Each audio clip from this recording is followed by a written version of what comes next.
السلام علیکم ورحمۃ اللہ وبرکاتہ، الحمد للہ والصلاۃ والسلام علی رسول اللہ وعلی آلہ وصحبہ ومن والاه۔ سورۃ مریم آج ہماری سیکنڈ لاسٹ کلاس ہے،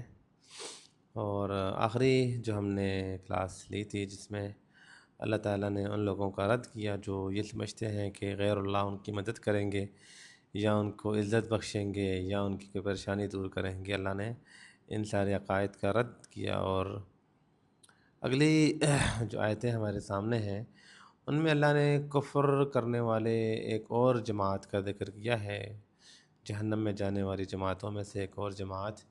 جن کا یہ کہنا ہے کہ اللہ کی اولاد ہے۔ اللہ فرماتے ہیں وقالوا اور قالوا انہوں نے کہا اتخذ الرحمن ولدا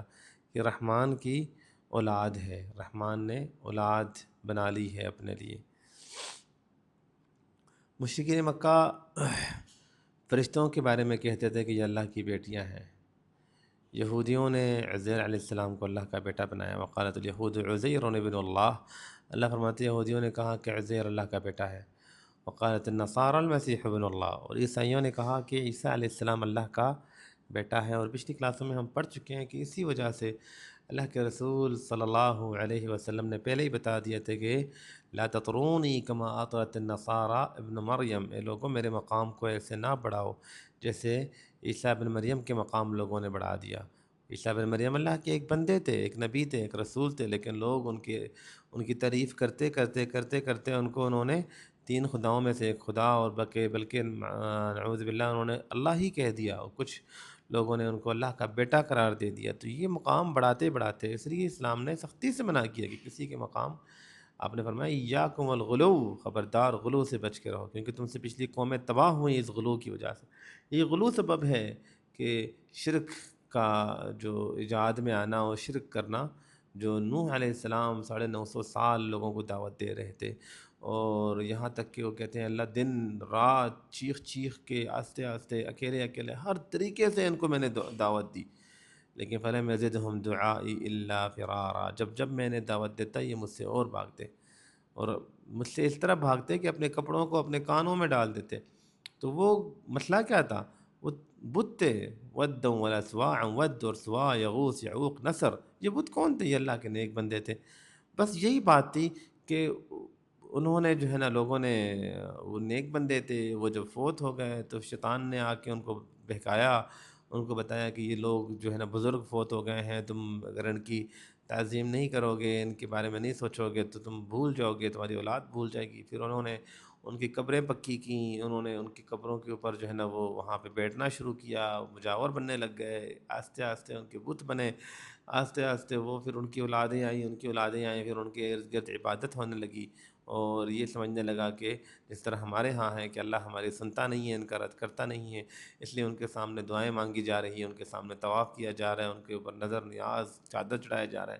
اور یہ سب کچھ ہوا جس کو نوح علیہ السلام 950 سال ان کو سمجھاتے رہے۔ تو آغاز ہمیشہ غلو، ہمیشہ حد سے کسی کو بڑھانے سے ہی فساد کا یہ جڑ ہے۔ اسلام نے وہ سارے دروازے بند کیے ہیں، اس لیے قبروں پہ مجاور بن کے بیٹھنا، پکی قبریں بنانا، اسی طریقے سے کسی کی حد سے زیادہ کسی کی تعظیم کرنا، کسی کی تصویر وغیرہ گھروں میں لٹکانا، یہ ساری چیزیں اسلام نے ان چیزوں سے اجتناب کرنے کا ہمیں حکم دیا ہے۔ اور یہاں اللہ فرماتے ہیں انہوں نے، ان ظالموں نے کہا کہ رحمان نے اپنے لیے اولاد بنائی ہے، رحمان کی اولاد ہے۔ تو اللہ فرماتے ہیں لقد، تحقیق، تم لے آئے شیئن، یعنی تم ایک ایسی بات کر بیٹھے ہو، شیئن ایک ایسی بات، ادا جو بہت ہی بھاری ہے، بہت ہی وزنی بات، یعنی یہ چھوٹی بات نہیں ہے، بہت وزنی بات تم نے کی، اتنی بڑی بات، انسان تم ہو کون کہ تم نے اللہ کے بارے میں اتنی بڑی بات کی، تمہاری ہمت۔ اور یہ بات، یہ وہ الفاظ ہیں کہ اللہ کے رسول صلی اللہ علیہ وسلم فرماتے ہیں، اللہ تعالیٰ فرماتے ہیں کہ آدم کی اولاد جو یہ مجھے گالیاں دیتا ہے، لیکن اللہ کے صبر اور اللہ تعالیٰ کے حلم اور بردباری کی کیا ہی بات ہے کہ اللہ تعالیٰ کے سامنے یہ اللہ تعالیٰ کو، اللہ کے بارے میں یہ کہتے ہیں کہ اللہ کی اولاد ہے، لیکن اللہ تعالیٰ پھر بھی پکڑتا نہیں ہے، پھر بھی اللہ درگزر کر دیتا ہے، پھر بھی اللہ کا عذاب نہیں نازل ہوتا۔ تو اللہ فرماتے ہیں لقد جئتم شیئا ادا، تم نے بے حد بہت بھاری اور بہت ہی عظیم بات کر لی، یعنی بہت خطرناک بات کر لی۔ تکاد السماوات یتفطرن منہ، یہ بات اتنی خطرناک بات ہے، قریب ہے کہ السماوات یتفطرن منہ، آسمان پھٹ جائیں، یعنی اگر آسمانوں کو اندازہ ہو جائے کہ یہ کیسی بات کی جا رہی ہے، اور آسمان میں یہ صلاحیت ہو کہ انسان کی ان الفاظوں کو سن سکے اور انسان کی ان باتوں کو سمجھ سکے، تو قریب ہے کہ آسمان پھٹ جائے منہ، اس بے ہدہ بات سے، وتنشق الارض، اور قریب ہے کہ زمین چر جائے، وتخر الجبال حدا، اور پہاڑ گر کے ریزہ ریزہ ہو جائیں۔ یعنی یہ الفاظ کہ اللہ کی اولاد ہے، اللہ کا بیٹا ہے، اللہ کی بیٹی ہے، یہ الفاظ اتنے گندے الفاظ ہیں کہ اگر آسمان میں سننے کی صلاحیت ہو، سمجھنے کی صلاحیت ہو، زمین میں سننے اور سمجھنے کی صلاحیت ہو، ان پہاڑوں میں سننے اور سمجھنے کی صلاحیت ہو، تو یہ ریزہ ریزہ ہو جائیں۔ ان دعوا للرحمن ولدا، کہ انہوں نے، ان بدبختوں نے رحمان کے لیے اولاد کا دعویٰ کیا ہے کہ رحمان کی اولاد ہے۔ اللہ اکبر۔ اور یہاں لفظ رحمان کہہ کے گویا اللہ فرما رہا ہے کہ یہ رحمان ہی تو ہے نا،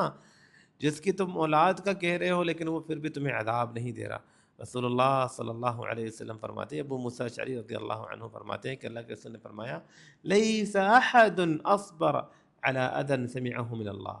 جتنا اللہ تعالیٰ کسی اذیت دہ بات پہ صبر کرتے ہیں، کوئی اور اتنا صبر نہیں کرتا۔ انہو لیدعون له ولدا، یہ کہتے ہیں کہ اللہ کی اولاد ہے، وانہ لیعافیہم ویرزقہم، اور اتنی بڑی بات کہ آسمان پھٹ جائے اگر وہ سمجھ لے، زمین پھٹ جائے، پہاڑ ریزہ ریزہ ہو جائے، لیکن اللہ پھر بھی انہیں، ان لوگوں کو جو یہ دعویٰ کرتے ہیں، اللہ انہیں رزق بھی دیتا ہے، اللہ انہیں شفا بھی دیتا ہے، اللہ انہیں اولاد بھی دیتا ہے، انہیں خوشیاں بھی دیتا ہے۔ اللہ اکبر، اللہ اکبر۔ میرا اللہ کتنا حلیم ہے، کتنا بردبار ہے، کتنا صبور ہے، جو انسان کی ان بیہودہ باتوں پہ بھی اللہ تعالیٰ فوراً عذاب نہیں نازل کرتا، لیکن یؤخرہم لیوم تشخص فیہ الابصار، اللہ فرماتے ہیں ولا تحسبن اللہ غافلا، یہ نہ سمجھنا کہ اللہ بے خبر ہے، عما یعمل الظالمون، ظالموں کے کرتوتوں سے اللہ بے خبر ہے۔ آج جہاں جہاں یہ فساد، جہاں یہ مصیبتیں، جہاں یہ جانیں لی جا رہی ہیں، غزہ میں مسلمانوں کو شہید کیا جا رہا ہے، مارا جا رہا ہے، اور فساد کھلی عام لوگ فساد پہ لا رہے ہیں، تو ہمیں لگتا ہے کہ اللہ تعالیٰ بے خبر ہے۔ نہ نہ نہ نہ، انما یؤخر، کیونکہ اللہ نے ایک دن رکھا ہے، یؤخرہم لیوم، ایک ایسے دن کے لیے اللہ تعالیٰ اس معاملے کو مؤخر کر رہا ہے، تشخص فیہ الابصار، جس میں آنکھیں کھلی کی کھلی رہ جائیں گی۔ بہرحال تو اللہ کا رسول فرماتے ہیں یہ اللہ تعالیٰ کے بارے میں بیہودہ باتیں کرتے ہیں، اور اللہ پھر بھی انہیں رزق دیتا ہے، پھر بھی اللہ انہیں عافیت دیتا ہے، شفا دیتا ہے۔ تو یہاں اللہ نے اسی بات کا ذکر کیا، اللہ فرماتے ہیں ان دعوا للرحمن ولدا، کہ یہ اس بات پہ کہ انہوں نے کہا کہ رحمان کی اولاد ہے، وما ينبغي للرحمن، اور رحمان کے یہ شایان شان ہی نہیں ہے، یہ اللہ کے عظمت کے مطابق ہی نہیں ہے یہ بات۔ رحمان کو تم تو جانتے ہی نہیں ہوگے، رحمان، یہ ہر جگہ میں اللہ رحمان اس لیے کہہ رہا ہے کہ انسان یہ رحمان ہے، تو ہی جا کے اللہ تعالیٰ تمہیں مہلت دے رہا ہے، تو ہی جا کے اللہ کا عذاب نازل نہیں ہوتا،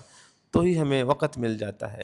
تو ہی وہ اللہ درگزر کر لیتا ہے۔ اللہ کی دو صفت جو رحمان اور رحیم ہے، اس لیے اہل علم کہتے ہیں رحمان اللہ کی یہ وہ صفت ہے کہ دنیا میں بھی اللہ تعالیٰ سارے بندوں پہ رحمان ہے، لیکن رحیم یہ اللہ تعالیٰ نے صرف اہل ایمان کے لیے جنت میں رکھا ہے۔ بہرحال تو اللہ فرماتے ہیں وما ينبغي للرحمن، رحمان کو تو یہ ججتا ہی نہیں ہے کہ وہ یتخذ ولدا، کہ وہ کسی کو اولاد، کیونکہ اولاد کیوں انسان کہتا ہے کہ میری اولاد ہو؟ کیونکہ انسان کو پتہ ہے کہ ایک دن میں نے بوڑھا ہو جانا ہے، تو یہ اولاد میرا سہارا ہو۔ اللہ نے تو کبھی بوڑھا نہیں ہونا نا، اللہ اکبر، اللہ نے تو کبھی کمزور نہیں پڑنا نا۔ رحمان کی صفات ہی عظیم ہیں۔ انسان ہوتا ہے کہ انسان کہتا ہے کہ اولاد ہو تاکہ میں ان کے ساتھ بیٹھوں، مانوس رہوں، خوش رہوں۔ میرے اللہ تعالیٰ کو تو اولاد کی ضرورت نہیں ہے، نہ اللہ کی کوئی کمزوری ہے، نہ اللہ تعالیٰ کو کسی قسم کی ایسی ضرورت ہے کہ اللہ تعالیٰ کی کوئی اولاد ہو، اور نہ ہی انسان کو یہ خطرہ ہے کہ میں نے مر جانا ہے تو میری اولاد ہوگی تو وہ نسل کو آگے لے جائے۔ اللہ تعالیٰ تو ہمیشہ حی ہے اور ہمیشہ قائم رہنے والی ذات ہے، تو اللہ کو تو اولاد کی ضرورت ہی نہیں ہے۔ اللہ فرماتے ہیں انا یکون لہ ولد، بھلا اللہ کی کیسے اولاد ہو سکتی ہے، ولم تکن لہ صاحبہ، جبکہ اللہ کی کوئی بیوی نہیں ہے، اللہ کو بیوی کی ضرورت نہیں ہے، اللہ کو اولاد کی ضرورت نہیں۔ یہ صفات، اللہ ان صفات سے پاک ہے، اور یہ اللہ تعالیٰ پہ ایک بہت بڑا الزام ہے جو یہ الزام لگاتے ہیں، اور اس لیے اللہ نے فرمایا کہ یہ الفاظ اتنے گندے ہیں جو انسان کو اللہ کے عذاب کے مستحق بنا دیتے ہیں، اور یہ کافروں کی جماعتوں میں سے ایک جماعت کا اللہ نے یہاں پہ ذکر کیا، جس طرح ہم پڑھتے آ رہے ہیں۔ اگر اللہ فرماتے ہیں وَمَا يَنبَغِي لِلرَّحْمَٰنِ أَن يَتَّخِذَ إِن كُلُّ مَن فِي السَّمَاوَاتِ، یاد رکھیں جو کوئی آسمانوں میں ہے، زمین میں ہے، ان کلو نہیں، من فی السماوات والارض، نہیں ہے آسمان اور زمین میں کوئی بھی۔ اور میں نے کہا تھا کہ ان کے بعد اگر اللہ آئے تو ان کا مطلب ہوتا ہے نہیں، آسمان اور زمین میں کوئی نہیں ہے الا مگر، یعنی سارے کے سارے جو آسمان میں ہیں اور سارے کے سارے جو زمین میں ہیں، جتنی مخلوقات، چاہے وہ انس ہو، وہ جن ہو، وہ فرشتے ہوں، وہ جانور ہوں، وہ جو بھی مخلوقات ہیں، الا آت الرحمن عبدا، وہ سارے کے سارے رحمان کے بندے ہیں۔ اللہ اکبر، یہ سارے کے سارے رحمان کے کیا ہیں؟ بندے ہیں۔ یہ چاہیں یا نہ چاہیں یہ رحمان کے بندے ہیں۔ رحمان کے بندے دو قسم کے ہیں، ایک وہ ہیں جو اللہ تعالیٰ کے بندے ہیں کیونکہ وہ اللہ انہیں پالتا ہے، ان کی پرورش کرتا ہے، انہیں اللہ نے پیدا کیا ہے، اللہ ہی انہیں رزق دیتا ہے، اللہ ہی ان کی زندگی اور موت اور ان کی زندگی اور ان کی صحت اور عافیت اور مرض اور ہر معاملے کا اختیار اللہ کے ہاتھ میں، اس لیے اللہ ہی انہیں رزق دیتا ہے، انہیں کھلاتا پلاتا ہے، اللہ ہی ان کی حفاظت کرتا ہے، اللہ ان کا رب ہے، چاہے وہ مانے یا نہ مانے۔ اور ایک عبادت ہے جو کہ انسان اپنے مرضی سے اللہ کی عبادت کرتا ہے، اور اسے ہم کہتے ہیں عبید الطاعہ، اطاعت۔ ایک ہے عبید القہر عبید القہر والربوبیہ، اللہ کی ربوبیت کی وجہ سے اللہ رب ہے، اللہ رب ہے اور سارے بندے ہیں۔ اور ایک ہے کہ انسان اللہ کی عبادت کرتا ہے اس لیے وہ بندہ ہے۔ جو اللہ کے نیک بندے ہوتے ہیں وہ اللہ کی عبادت کرتے ہیں، جس طرح اللہ نے نبیوں کے بارے میں ہم نے سورۃ مریم کے آغاز میں پڑھا کہ ذکر رحمت ربک عبدہ، رحمت کا ذکر ہے اپنے بندے پہ، وہ بندہ جو اللہ کی عبادت کرنے والا بندہ ہے۔ اسی طریقے سے عیسیٰ علیہ السلام نے کہا قال انی عبد اللہ، میں اللہ کا بندہ ہوں، اللہ کا عبادت کرنے والا بندہ ہوں۔ رسول اللہ کے بارے میں اللہ نے فرمایا نزل الذی انزل علی عبدہ، جس اللہ نے اپنے بندے پہ کتاب نازل کیا، وہ بندہ، وہ میرا بندہ جو میری عبادت کرتا ہے۔ اور یہ جو اللہ کی عبادت کرنے والے بندے ہیں یہ اللہ کو بڑے محبوب ہے، یہ خاص ہے، یہ بہت خاص ہے۔ جیسے گھر بہت سارے دنیا میں گھر ہے اور سارے گھر اللہ کے ہیں، زمینیں جب اللہ کی ہے تو گھر سارے کے سارے اللہ کے ہیں، لیکن کچھ ایسے گھر بھی ہیں جن کے بارے میں اللہ نے کہا بیتی وطہر بیتی، اور میرے گھر کو صاف کرنا۔ مکہ، کعبہ، یہ اللہ کا گھر ہے۔ کیسے اللہ کا گھر ہے؟ یہ اللہ ہی کا گھر ہے، تو خاص، یہ خاص میرا گھر ہے۔ باقی گھر تو سارے اللہ کے ہیں لیکن یہ میرا خاص گھر ہے۔ جس طرح اللہ نے وہ جو اونٹنی تھی صالح علیہ السلام کی قوم کی طرف، اللہ نے وہ اونٹنی بطور معجزہ، اللہ نے وہ اونٹنی جو بھیجی تھی، اللہ نے کہا ناقۃ اللہ، یہ اللہ کی اونٹنی ہے۔ اونٹنیاں ساری اللہ کی ہیں لیکن یہ اللہ ہی کی خاص اونٹنی ہے۔ اسی طریقے سے کچھ بندے ہوتے ہیں جو اللہ کے خاص بندے ہوتے ہیں، تو یہ دو قسم کی عبودیت ہے۔ اور اس لیے اللہ نے نبیوں کے بارے میں بھی کہا کہ وہ میرے بندے ہیں، فرشتوں کے بارے میں بھی کہا ہے کہ بل عباد مکرمون، وہ میرے عزت والے بندے ہیں، میری عبادت کرنے والے بندے ہیں۔ بے شک تو یہاں پہ جو عبودیت ہے یہ عبودیت القہر والربوبیہ، کہ اللہ تمام جو کوئی آسمان میں ہے، جو کوئی زمین میں ہے، ان سب کا رب اللہ ہے، اور سب کے سب اس اللہ کے محتاج ہیں۔ لقد احصاہم، اللہ نے، ایسے نہیں ہے کہ اللہ نے یہ بندے بنا لیے ہیں، پیدا کیے، اور اللہ کو پتہ ہی نہیں ہے یہ بندے کیا کر رہے ہیں، ایسے نہیں، بلکہ اللہ تعالیٰ جب بناتا ہے تو وہ حکیم ذات ہے، ایک حکمت کے ساتھ بناتا ہے۔ یہ حقیر سے حقیر چیز بھی اللہ نے کوئی چیز بغیر مقصد کی نہیں بنائی ہے۔ وَلَا تَحْسَبَنَّ اللَّهَ، کون سی آیت ہے؟ میرے ذہن سے آیت نکل گئی کہ اللہ فرماتے ہیں فَتَعَالَ اللَّهُ الْمَلِكُ،